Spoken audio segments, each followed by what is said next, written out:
Hello everyone, my name is Matthew, and this is Learn the Lingo. Welcome to Lesson 70 of Hebrew Basics, a series where we learn the essentials of Hebrew grammar. Over the past several lessons, we've been learning how to form and use the Hiphil binyan, which is often used for causative actions. Before that, we learned two other binyanim, the piel and the pual. The pual is the passive version of the piel. The active piel verb diber means he spoke, and the passive pual counterpart, dubar, means it was spoken. The Hiphil also has a passive binyan, which is called the Hofal. Like the pual, the Hofal has only three tenses, the present, past, and future.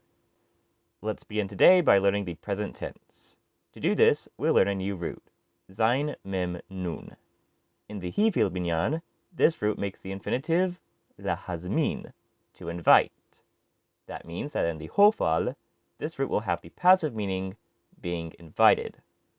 The present tense comes in four forms, the simplest of which is the masculine singular, is invited. A Hofal present tense will begin with a mem with a kamatz, followed by the first root letter zain with a shva. Usually the kamatz makes an ah sound. However, when it is in a two-letter syllable that is not accented, like this one, it says o. After the first root letter, we have the second with a kamatz, as well as the third. This kamatz is in an accented syllable, so does say ah. So this verb is mozman, is invited, masculine singular. The Hofal binyan can either have an o vowel on this first letter with a kamatz, or an u vowel with a kubutz. That makes muzman, which is another way to make the Hofal or Hofal verb is invited. In these lessons, I'll tend to use the kamatz that says o. Taking the masculine singular form, we can add im to make mozmanim, our invited masculine plural, or add ot to make mozmanot, our invited feminine plural. These forms don't change the vowels of the masculine singular form mozman, but the feminine singular form does change the last kamatz to a sagol when adding its et ending, making mozmenet, is invited, feminine singular. Hu mozman, he is invited, he mozmenet, she is invited, he mozmanim, they are invited in masculine form, and hen mozmanot, they are invited in feminine form. These Hofal present tense forms are similar to the present tense of the other passive binyan we know, the pual. Malumad is taught is the masculine singular form of the pual present tense, and malumadim, with im and no vowel change, is the masculine plural form, while malumedet is taught feminine singular, changes the last vowel to a sagol. The same with the Hofal mozman, mozmanim, and mozmenet. Today we're also going to learn the Hofal past tense of the root zain mem nun. The simplest form of the past tense is the hu, he form. He was invited. Hofal past tense verbs will begin with a hey, just like in the Hiphil. The hey will have a kamatz that says o, and be followed by the first root letter with a shva, second with a patach, and finally the third root letter. Hozman, he was invited.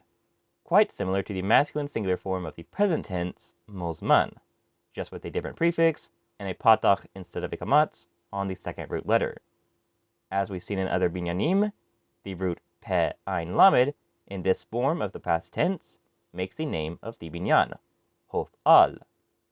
Sometimes this binyan is also called the Hofal, since the first vowel in this binyan can be either o or u. The verb he was invited can be hozman or huzman. Again, here I'm going with hozman. In a Hofal past tense, most other forms can be made by just adding an ending to the hu form, hozman, without changing any vowels. Hozmanti, I was invited. Hozmanta, you were invited masculine singular. Hozmant, you were invited feminine singular. Hozmantem, you were invited masculine plural. And hozmanten, you were invited feminine plural. The anachnu, we form as the ending nu. Remember when the nu ending is added to a verb that ends with nun, the nun of that verb and the nun of the nu ending merge into one. Hozmanu, we were invited. To say she was invited, we'll take hozman, and with this form, we'll shorten the patach on the second root letter to a shva and add the a ending. Hozmana, she was invited. The verb they were invited also makes this vowel a shva, but uses an u ending. Hozmanu, they were invited. The Hofal past tense is a lot like the pual past tense. You have the simple hu form, hozman, he was invited, or lumad, he was taught. And with most forms, you can just add endings. Hozmanti, I was invited, and lumadti, I was taught. For the she and they forms, you shorten the last vowel to a shva. Hozmana, she was invited, lumdu, they were taught. And that's all for today. If you enjoyed this video, please like, comment, and share. And if you want to learn more Hebrew, please consider subscribing to my channel and checking out some of my other videos. And I'll see you in the next one. Goodbye.